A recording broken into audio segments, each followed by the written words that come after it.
How you are fallen from heaven, O Lucifer, son of the morning. How you are cut down to the ground, you who weakened the nations. Isaiah 14:12. Welcome everybody to our fourth lesson in our Getting to Know God study, which I've entitled 5 Wills, All Ills. Almost every Christian knows the enemy, the accuser of the brethren, the devil, but do we know how and why he became the enemy? One might ask, does it matter? My answer to that is that it matters to God. In fact, it matters so much that God gave us 3 different accounts of the same event for us to read, study, and learn from in His Word. God mentions this event in Isaiah, in Ezekiel, and in Revelation. In this study, unlike the 3 preceding lessons, I won't be stopping for a recap due to both the length of the study and the outline of the 5 I will statements that I want to observe. And you'll see what I mean as we move along. So, and this may seem shocking for a Christian study, but today we are going to study Satan. The main point of this 4th lesson is going to be in studying the 5 I will statements that Lucifer makes in the book of Isaiah and what we can learn from them, because we can learn a lot from them. If you're wondering why we're studying this, something I believe deeply is that you cannot fully understand what you stand for until you understand what you stand against. It has been well said that when you know yourself and your enemy, that you have no fear of 100 battles. He has many names and titles in Scripture, and here are just a few of them: Satan, the devil, Lucifer, son of the morning, and the anointed cherub. Now, by using my most common Bible study strategy, we'll ping pong back and forth between multiple scriptures, mainly between Isaiah 14, Ezekiel 28, and Revelation 12. For an introduction, I want to actually begin in the book of Ezekiel, chapter 28. And when we come to verses 11 and 12, where God tells Ezekiel to take this lamentation, to a king, we see that it reaches far past any human being. And you'll see that when we look at it. So let's go ahead and start off by looking at the second half of verse 12.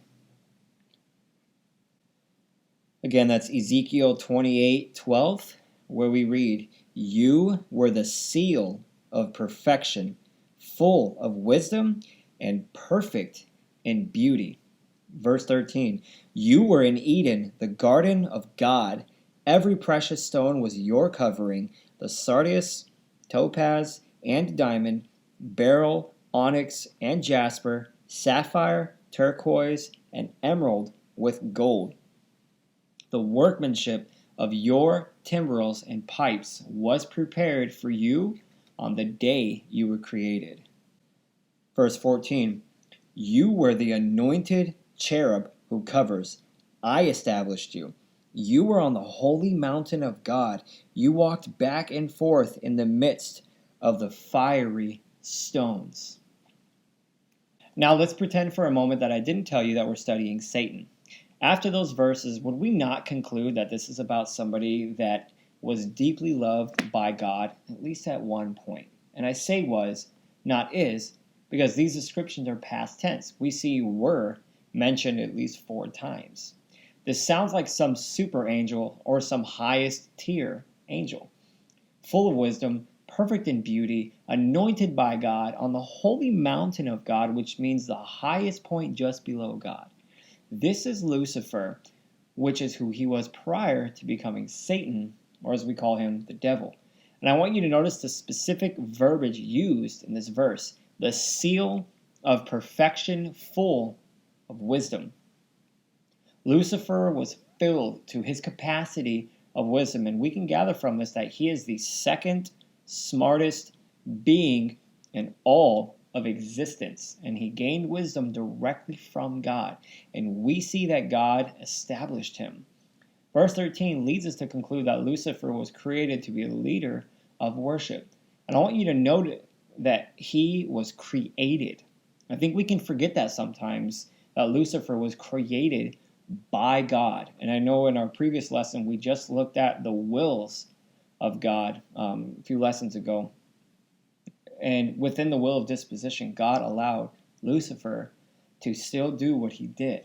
And I think, again, we can often forget that God created Satan. Now let's look at verse 15. You were perfect in your ways from the day you were created till iniquity was found in you. This helps us understand that even the greatest creation, because we have to admit by the description that we just got from him that he had to have been the greatest creation of God. Even the greatest creation of God still has the free will to choose not to follow God's commandments. Angels are not exempt from sin. They are just created with the perfect will, which gives them the ability to choose not to sin, but it's not a restriction.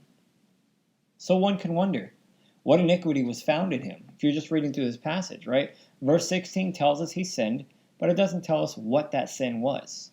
We read the before, so why don't we travel now to Isaiah 14, where we can actually see the event itself. And this is where I want us to look at the 5 I will statements of Lucifer. So let's go ahead and go to Isaiah 14, and we'll start at verse 12. Verse 12 says, How you are fallen from heaven, O Lucifer, son of the morning, how you are cut down to the ground, you who weakened the nations. Here's the first I will statement. For you have said in your heart, I will ascend into heaven. Pride begins with the goal of achieving absolute greatness above others with no desire for humility. And I want you to look at the resolve of this statement. There's no guess, there's no maybe, there's no I might try this and that. There is just purely self-confidence, or we could define this as self-esteem, in that his own efforts, in his own will, he will make it there. I want you to stop and think about this. What we're reading here is what actually occurred while he was still in heaven. I want you to think about that. He's already in heaven and saying, I will ascend to heaven. Now, why is he saying that if he is already there? Here is the beginning of pride, upping one's position higher than where they already are in their own efforts. He's already in heaven, so this isn't talking about the actual, if we can use the word directionally, even though this is in the spiritual realm. But this is the beginning of his attempt at gaining more authority. Now let's look at the second I will statement, and it's in that same verse. I will exalt my throne above the stars of God. Again, total self-confidence. He didn't have a literal throne, so by this he means his authority. Now, the Hebrew word for stars here is kokab, and though its common use is stars, in knowing that there are no stars in heaven, or sun nor moon, like Revelation tells us, we can take this word for its other commonly used meaning, which is brothers, progeny, or angels. Lucifer was an angel himself. So in context, what I believe this means is that it speaks of angels, because he himself, since he is one, and exalting himself above the stars of God, he's already saying he's going to ascend into heaven. So if you think about this, if it's God and then it's Lucifer, and all the angels are on the even playing field with him, if he's going to first ascend into heaven, that means he's going up. And then this is almost like another way of saying it, above basically all of his brethren, above the stars of heaven, above the angels. Now I actually want to look at the third I will statement. It's in the same verse. I will also sit on the mount of the congregation on the farthest sides of the north. Now, I have to admit that this one actually threw me a bit the first time I read it, because the north doesn't have sides. Obviously, right? It's the top. The sides would be the east and the west. What he's saying in this verse is that he will be up top above all the angels. There won't be anybody else at his level.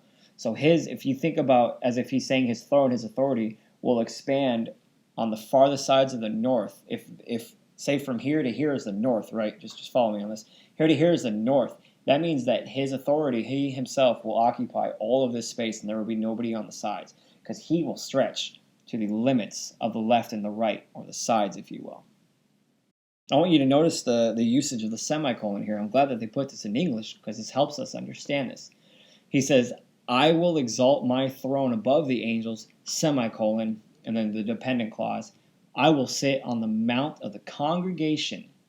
If you think about that, that is the meeting place. The congregation at the mount is another word for heaven, where all the angels meet. He says, I will exalt my throne above the stars of God, speaking of angels, semicolon. I will also sit on the mount of the congregation on the farthest sides of the north. We know that, again, that is heaven, and that he wants to occupy that position of the north. He wants nobody else up there with him. Now, look at the fourth I will statement, which again comes after another semicolon. So it's another expansion of equal weight and value in these sentences.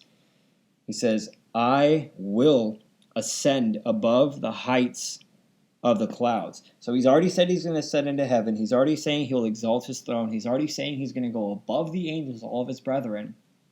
This is just more self-exaltation, self-esteem. And if he is already above all of creation, if his authority is already above all of creation, and he alone is, in essence, reigning here, what's left but to remove the last obstacle from total rulership? Look at the fifth I will statement. I will be like the Most High. Now, we hear the word like, and we can think of, a comparison. While God sits atop the throne, Satan, Lucifer here, is going to be like God.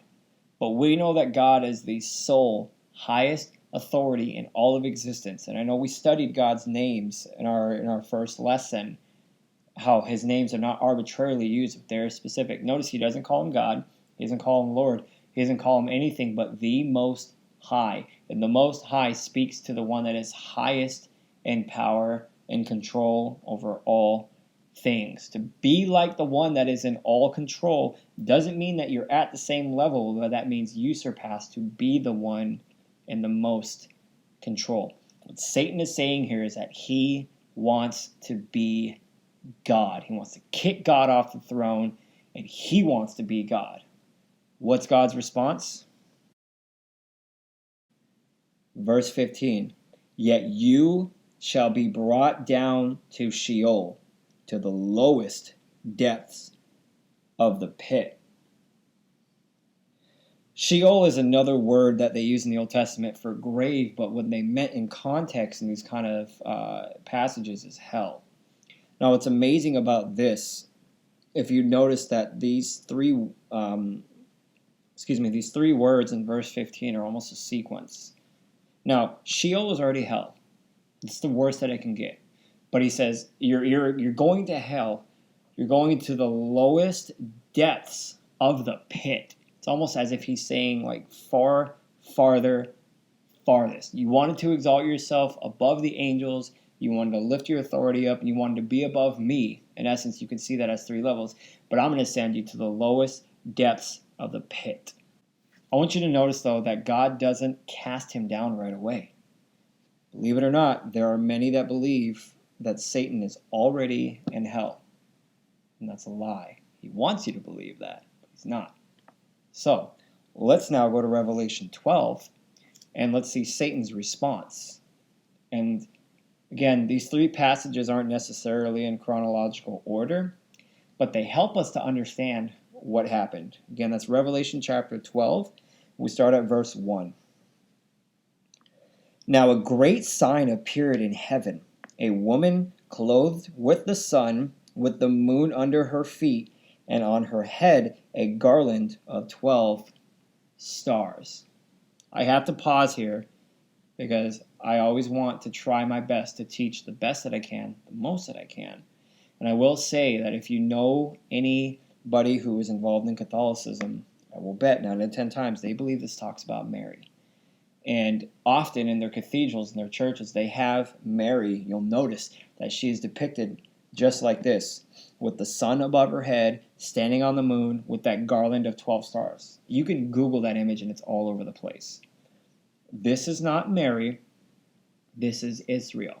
The 12 stars, the moon at the feet, and the sun, these all actually point back to Joseph's dream back in Genesis 37:9. If you want to go back and study that again, Genesis 37:9, and you read that and compare it with this verse, you'll see that it's very clear that this is talking about Israel. This is not talking about Mary. But look at verse 2. Then being with child, she cried out in labor and in pain to give birth. We have Israel getting ready to produce the Messiah, because you got to remember, I know it's very easy to forget sometimes that Jesus Christ is Jewish from one of the 12 tribes of Israel. Always has been prophesied to be that. And you'll see in a moment that the Messiah is coming from this woman that's depicted as Israel. Look at verse 3. Already, and another sign appeared in heaven. Behold, a great fiery red dragon, having 7 heads and 10 horns and 7 diadems on his heads. Verse 4. His tail drew 1/3 of the stars of heaven and threw them to the earth. This is talking about the rebellion. In the same manner and context that the word stars is used here to speak of angels, it is also used that way in Isaiah. Because him only taking actual stars in outer space makes no sense in this context, and it does nothing for anybody. So this has to be talking about angels. In the same way here, the Greek word for angels can also be used not only for stars, but actual angels. If you look, it says, and the dragon stood before the woman who was ready to give birth to devour her child as soon as it was born. You remember in the book of Matthew, where the order was given to strike all the firstborn males in attempts of getting rid of Christ? That's what this speaks of. And you can even take that as far as when that happens in Exodus as well, where they're killing all the Hebrew children. Verse 5 tells us Jesus takes on flesh. And then verse 6 tells us about the woman fleeing to the wilderness under the protection of God. That's persecution. Verse 7, and the war broke out in heaven. Michael and his angels fought with the dragon, and the dragon and his angels fought. Verse 8, but they did not prevail, nor was a place found for them in heaven any longer. Verse 9, so the great dragon was cast out, that serpent of old, called the devil and Satan, who deceives the whole world. He was cast to the earth, and his angels were cast out with him. I want you to notice that they were not sent to hell right away, at least not at this point. Now, spoiler alert, it does happen at the end, as we see in the book of Revelation. But at the time of Noah, I do believe, as a possible inference of Genesis 6, that some of the demons that were involved in what was happening there, which was taking possession of humans and procreating, these demons were cast into chains in hell, as 1 Peter 3:19 and 2 Peter 2:4 tells us. Now, what's amazing about this whole account is that all 3 passages being considered, and this may be reaching a bit, but I see an undertone of the 3 stages of salvation here, except it's the opposite. The 3 stages of salvation are justification, sanctification, and glorification. Satan was found guilty and branded as condemned, not justified. He grew more and more evil instead of being made holy and sanctified. And in the end, instead of being glorified unto heaven as we as Christians are, he will ultimately be condemned to hell. So maybe that begs a question for some. Where is Satan now? Some believe he's absent from this world. Some believe he is indeed in hell. due to not really knowing what the Bible says about his current whereabouts. He isn't in hell. He's not off minding his own business. In the book of Job, chapter 1, if you look at verse 6 through 7, you notice that verse 6 shows that, again, like I said, that they weren't restricted from entering into heaven, all the demons and Satan, because Job 1:6 shows us that the sons of God came to present themselves before the Lord, and Satan also came among them. Satan enters heaven in the presence of God, is still able to do that.